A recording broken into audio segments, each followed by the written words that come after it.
Y hoy se celebra el Día Mundial contra el Cáncer y por eso la Asociación Española contra esta enfermedad ha publicado este anuncio. Somos muy diferentes y cada uno pensamos de una manera. Pero por una vez pongámonos de acuerdo. Pese a nuestras diferencias debemos luchar para que en el cáncer no las haya, porque 1 de cada 3 personas tendrá esta enfermedad. Pues en ese anuncio se nos recuerda que 1 de cada 3 personas tendrá esa enfermedad y se aboga por estar unidos para ser todos iguales contra esa enfermedad, contra el cáncer. Para evitarlo, la clave es la prevención, la detección temprana. Solo en Canarias se diagnostican unos 11.300 cáncer al año. Pues vamos a hablar con Fernando Fraile, que es el presidente de la Junta Provincial de la Asociación Española contra el Cáncer en Las Palmas. ¿Qué tal? Muy buenos días, señor Fraile. Hola, muy buenos días, muy bien. Bueno, son cifras que deben llamarnos a la reflexión, gracias, sobre todo porque ahora mismo el COVID ha desplazado prácticamente a todas las enfermedades y el cáncer tiene incluso más incidencia que la propia COVID-19. Sí, efectivamente, después de un año con COVID en la Asociación Española contra el Cáncer y con los estudios que hemos hecho nos hemos dado cuenta de que efectivamente hay mucha inequidad en el cáncer, desde la propia prevención, como usted ha dicho, hasta los tratamientos, incluso en la investigación. Y es por lo que le estamos informando a la opinión pública y cogiendo como lema de que el cáncer es igual para todos, pero no todos somos iguales ante el cáncer. Es decir, ahí la inequidad lleva a que muchas personas, sobre todo en esta época de pandemia, pues lo estén pasando todavía peor de lo que ya es habitual cuando a uno le diagnostican un cáncer, ¿no? Y estamos pidiendo que, entre otras cosas, que dentro de la prevención, que es una de las fórmulas para salvar vidas, bueno, pues que se acelere el proceso de los cribados, por ejemplo, del cáncer de colon, que estamos a la cola en toda España en cuanto al cribado y al compromiso de en este año 2021 haber cribado a todas las personas de entre 50 y 69 años. Hay zonas de España, comunidades que ya están al 100% y nosotros en Canarias probablemente las cifras no pasan del 25%. También en los tratamientos estamos viendo cómo se desplaza a las personas con cáncer en los hospitales y sobre todo empieza el problema en los centros de salud, donde se nos atiende por teléfono y de esta manera hay mucha gente, calculamos nosotros que hasta un 21% de personas en este año 2020 que ha terminado ya, se han quedado sin enterarse que tenían un cáncer, es decir, han estado llamando al centro de salud para atender una dolencia, se les ha atendido lo mejor que se ha podido, pues pensando que era cualquier otra patología y finalmente es un cáncer. Y bueno, pues se ha llegado tarde en muchos casos. En el cáncer el tiempo es muy importante, el coger a tiempo la enfermedad supone muchas veces salvar la vida o no. Desde luego, esa quizá es la preocupación principal, ¿no? Porque ustedes hablan de detección precoz, de detectar la enfermedad lo antes posible para llegar a tiempo y usted ha dado ese dato, ¿no? 1 de cada 5 pacientes no han sido diagnosticados o se diagnostican tarde con todo lo que eso implica. Sí, efectivamente, empieza y yo creo que es el mensaje que hay que darle a las autoridades sanitarias. Hay que reforzar la atención en los centros de salud. Es posible que en el momento del año pasado, mes de marzo, abril, cuando se inició, cuando empezó el COVID, pues desde los centros de salud se viera como muy conveniente el atender a las personas por teléfono.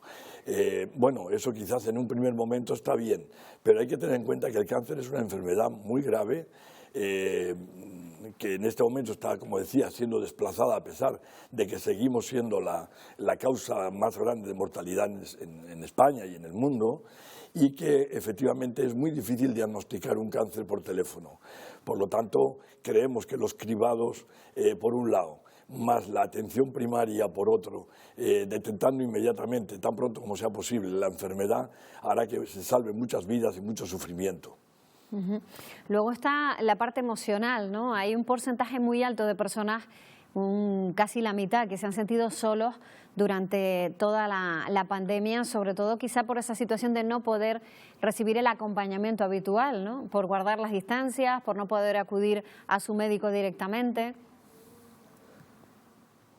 Sí, en muchos casos es una soledad, vamos a llamarla subjetiva, o quiero decir que aunque estén incluso rodeados de personas, en muchos casos la soledad en muchos casos consiste en saber que además de que te puedes contagiar de una pandemia que en determinadas circunstancias y a determinados perfiles de personas, por ejemplo los mayores de 80 años, etcétera, pues que está siendo muy grave, y tú te sientes además en muchos casos no atendido como habitualmente te lo están haciendo por tu enfermedad del cáncer. Estamos hablando ya de las personas que están diagnosticadas y están en medio del proceso, ¿no? Y a veces han tenido que retrasar no solamente, como decía yo antes, la atención primaria, la atención inicial del centro de salud, sino que se han retrasado incluso durante meses las visitas regulares de revisión en los hospitales, incluso las operaciones o los tratamientos complicados que se hacen en los grandes hospitales, el Negrín y el Insular, en el caso de la provincia de Las Palmas, se han retrasado, con lo cual la gente, además de la inquietud que le genera el COVID mismo, bueno, pues han tenido la inquietud de saber que no están siendo atendidos como habitualmente y que no saben si su patología, su cáncer, está avanzando hasta unos niveles que podrían llegar a ser absolutamente inevitables ya finales, ¿no? Y entonces esto ha creado que casi un 50% de las personas con cáncer han sufrido ansiedad durante este periodo, ¿no? Y encima, bueno, pues no han sido atendidos psicológicamente como se debería, porque tampoco la propia Asociación Española contra el Cáncer, que ha hecho un gran esfuerzo con su equipo de psicólogos en atender a los pacientes que nos lo requerían, pero durante la pandemia tuvo que ser una atención también telefónica, porque no había ninguna otra posibilidad, no teníamos permiso para hacerlo de otra manera. Y además seguramente no era conveniente, con lo cual la gente, como usted bien ha dicho, se ha sentido muy sola y ha producido muchísima ansiedad y malestar en las personas con cáncer especialmente, ¿no? ¿Y qué pasa con la recaudación? Porque me imagino que con todos esos problemas económicos añadidos derivados de la pandemia, también con esa imposibilidad de hacer la acuestación como realmente siempre la han hecho, la entrada de dinero es menor y es crucial para la investigación, por ejemplo, y para cubrir esas necesidades que implica una enfermedad como el cáncer. Sin duda.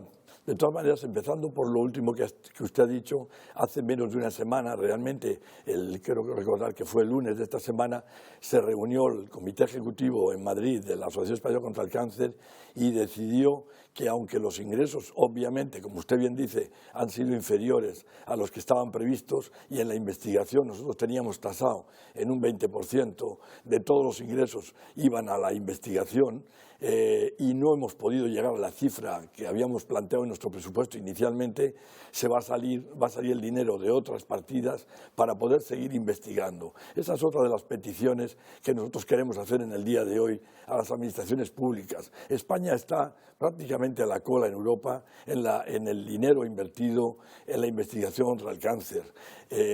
No puede ser, es decir, el cáncer es una enfermedad muy grave que al final mata a mucha gente a lo largo del año y la única manera que tenemos, finalmente, la única manera que tenemos de que no se convierta en una enfermedad mortal, sino en una enfermedad crónica superable, es en base a la investigación. Y entonces lo que no se puede es, como digo, que una pandemia muy grave, muy importante sin duda, paralice todo un proceso, un protocolo en una enfermedad tan grave también como es el cáncer. De ahí que nosotros pidamos un plan nacional contra el cáncer que controle la totalidad del proceso de una persona con esta enfermedad, desde, como decíamos, la prevención, desde la atención, el vivir con cáncer, posteriormente también la investigación, para que muchas personas, incluso en los hospitales, mediante la investigación directa al paciente con los ensayos clínicos se pueda seguir realizando, porque salva vidas. Hay procesos como el cáncer de pulmón metastásico en el cual sabemos todos que es el cáncer posiblemente que más fallecimientos genera y sin embargo en donde se está haciendo ensayos clínicos con nuevos medicamentos y nuevos procedimientos para sanar sobre todo el cáncer cuando ya es metastásico, cuando es un tema ya más grave, está salvando vidas y dando una duración de vida de muchos años, con lo cual el no hacerlo, como ha pasado ahora, que prácticamente se han paralizado los ensayos clínicos pues en toda España prácticamente, dedicando todos los esfuerzos al COVID, pues va a generar más muertes que lo que ha producido hasta ahora. Hemos tenido éxitos lentos, pero éxitos en los últimos años. Hemos pasado de una mortalidad prácticamente del 80% hace escasos años y en este momento ya estamos superando el 50% de supervivencia. Ese crecimiento, digamos, en la supervivencia contra el cáncer se puede ver frenado si cuando viene una cosa como la pandemia, me refiero, una crisis como el de la pandemia, pues paralizamos de nuevo toda la investigación, retrocedemos años para atrás, ¿no? Y va a ser de nuevo un motivo de fallecimiento y de sufrimiento para los pacientes. Señor Fraile, antes de terminar, sí me gustaría lanzar ese mensaje de esperanza también para muchas personas que van a tener la oportunidad de aumentar su esperanza de vida y de sobrevivir si hay una detención precoz, como decíamos, si hay una prevención en esta enfermedad. Muy importante siempre estar pendientes ante cualquier señal de alarma. Sí, efectivamente, si me permites decirle a todos los que nos estén viendo que el cáncer se cura. Y el cáncer se cura hoy en día en la mayor parte de las patologías. Hay que hacerlo, lo que tiene que hacerse es temprano, en los primeros momentos. Por tanto, que nadie se deje ir, si me permiten la expresión, que cuando tengan cualquier dificultad o problema diferente al que hayan tenido hasta ese momento, que acudan al médico. Y si en este momento tienen dificultades, por ejemplo, para que les atiendan en los centros de salud y que entren en el circuito, digamos, para terminar curándose de la enfermedad, pues que vayan por urgencias o hagan lo que sea, pero que no se dejen pasar el tiempo, porque el cáncer cogido a tiempo se cura. Pues nos quedamos con ese mensaje, con esa posibilidad de curar la enfermedad. Muchísimas gracias, señor Fraile. Buenos días. Buenos días y muchas gracias a ustedes por darme esta oportunidad.